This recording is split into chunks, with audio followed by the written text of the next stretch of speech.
filosofia pode ser muito mais legal do que você pensa. Ela está predominante em todos os aspectos de sua vida. Vamos lá, você não acredita? Então vamos dar um exemplo. Por acaso você já imaginou se algum personagem favorito seu, que seja herói ou vilão, tem como base algum filósofo para o seu surgimento? Como por exemplo o Apocalipse, Professor Xavier ou até mesmo o Superman?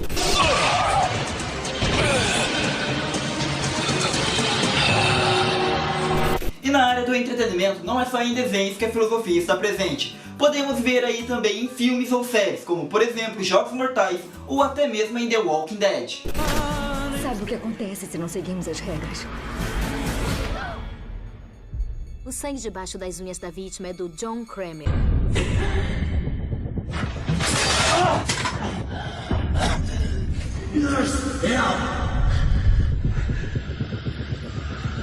E são por esses, entre outros motivos, que possivelmente você deve conhecer os grandes filósofos que passaram no nosso mundo, como por exemplo Sócrates, Aristóteles, Platão, Maquiavel, Nietzsche, Descartes, entre outros. E partindo dessa ideia, conseguimos construir um conteúdo exclusivo para você. Meu nome é Lucas Endrigo e seja bem-vindo a mais um Zona Curiosa.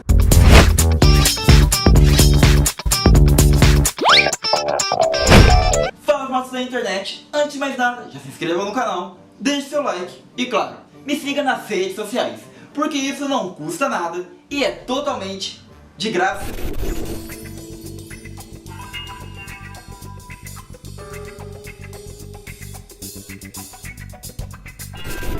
A primeira coisa que devemos saber é a diferença entre filósofo e filosofia. A filosofia surgiu na Grécia por volta do século 6 a.C. E naquela época, essa região recebia grandes influências por várias partes do mundo, sendo considerada muito importante. Sua busca por uma compreensão das leis da natureza propuseram um mundo separado dos deuses. Isso deu início a uma nova era de pensamento racional que levou ao nascimento da ciência e da tecnologia. A filosofia é uma palavra grega que significa amor e sabedoria e consiste no estudo de problemas fundamentais, como por exemplo a existência, ao conhecimento, aos valores morais e até mesmo a mente e a própria linguagem. Já o filósofo é totalmente diferente da filosofia. Ele busca o conhecimento de si mesmo. Sem uma visão pragmática, ele é movido pela curiosidade e pelos fundamentos da realidade. Os gregos são famosos não só por seus guerreiros, atletas e deuses da mitologia, mas pelo panteão de filósofos.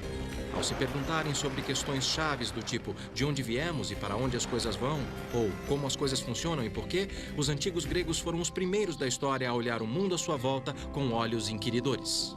A filosofia foca questões da existência humana, diferente da religião, que não se baseia em ações divinas ou até mesmo da fé, e sim da razão. Até aquela época, o mundo acreditava ser regido por deuses que expressavam sua fúria através de fenômenos naturais, enchendo os antigos de medo. Desta forma, a filosofia pode ser definida como análise racional da existência humana. Apesar de ter semelhanças com a ciência, muitas das perguntas da filosofia não podem ser respondidas pelo empirismo experimental.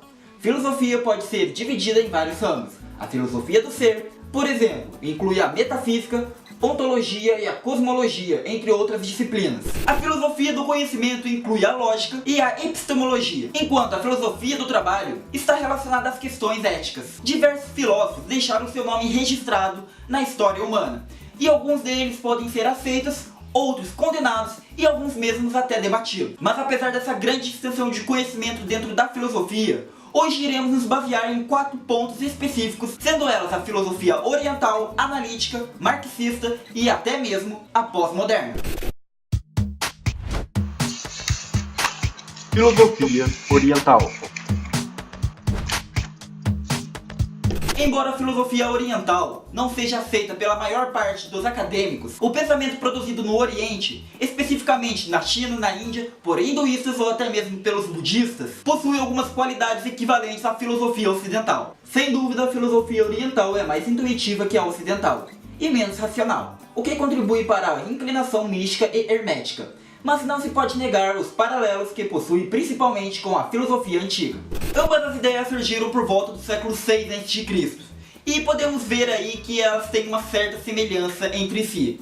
E também podemos considerar que isso não é um acaso, porque a Índia e a Grécia não são tão distantes. Mesmo assim, a maioria dos grandes estudiosos não consideram que os pré-socráticos e os filósofos orientais tiveram um contato direto. Mas podemos dizer que isso não interfere muito no vídeo de hoje. É mais uma curiosidade para vocês.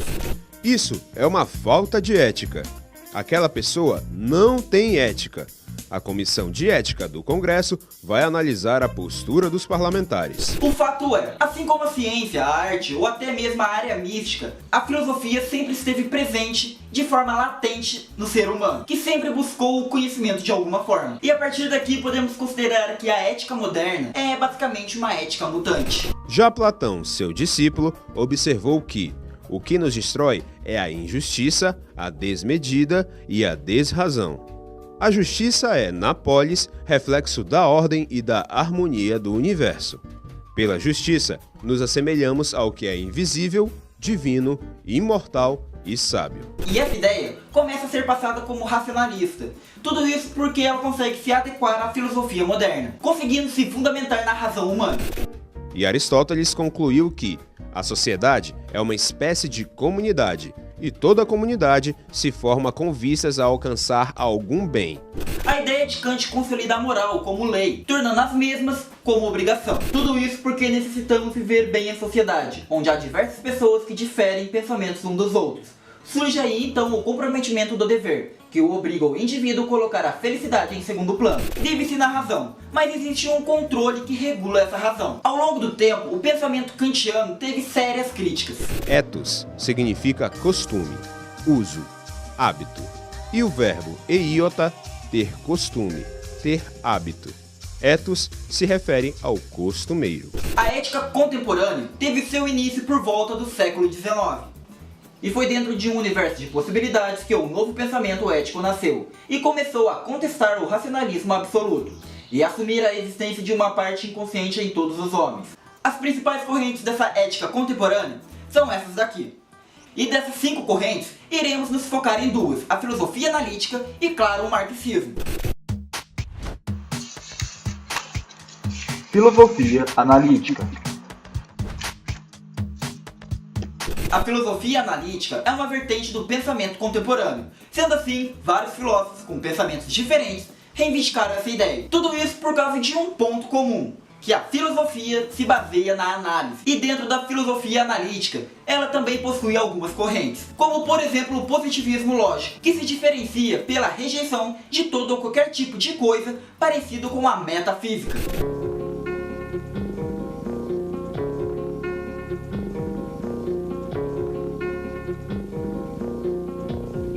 Neste contexto, podemos destacar o Círculo de Viena, de corte neopositivista.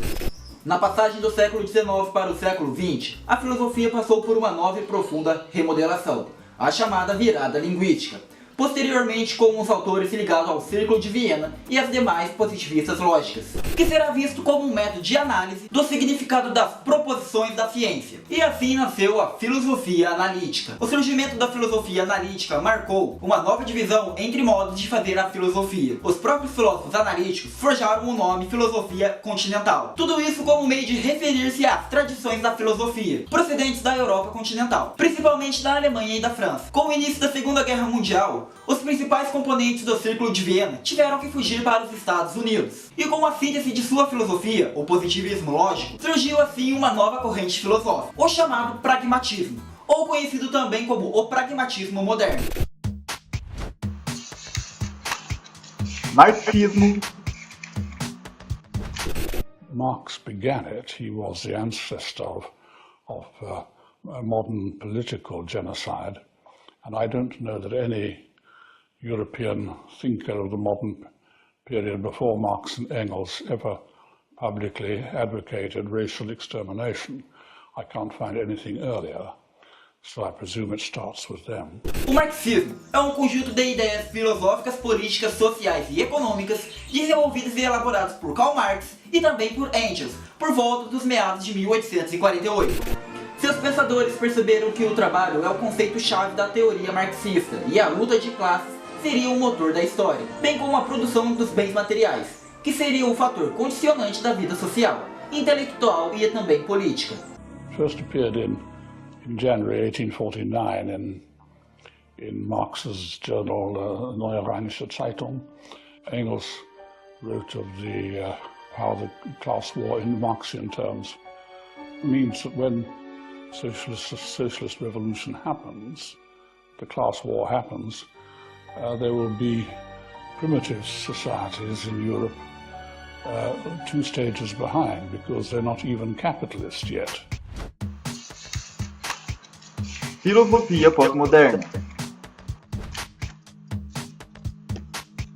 A partir daqui, vamos começar falando um pouco sobre a diferença entre a filosofia moderna e a filosofia pós-moderna. No pós-moderno, não existe nenhuma possibilidade de montar um quebra-cabeça. Ou seja, não existe mais uma doutrina que dê um único significado à nossa vida. É como se estivéssemos aqui, pelo acaso, vivendo o caos, a sabedoria, a diversão e a punição. Vamos dar um outro exemplo. É como se estivéssemos a um barco à deriva, sem âncora ou terra firme para aportar. Na filosofia, um dos debates mais polêmicos na metade do século XX envolveu de um lado a modernidade e do outro a pós-modernidade. Para os filósofos pós-modernos, não existe mais um sistema filosófico. Tudo isso ocorre devido à cultura contemporânea, que é profundamente marcada pela desconfiança em relação às ideias totalizantes. Entre as características do pensamento pós-moderno, existe o irracionalismo, o antifundacionismo e também o relativismo. E se você chegou até o final do vídeo, com certeza o seu pensamento em relação à filosofia também mudou. E você percebeu que ela não é tão chata assim. Dependendo do jeito que você aborda ela pode ficar muito interessante. Então, é isso galera. Espero que vocês tenham gostado. Se vocês gostaram, deixe seu like, se inscreva no canal e muito obrigado pelo seu feedback. Então, é isso. Um grande beijo, um abraço.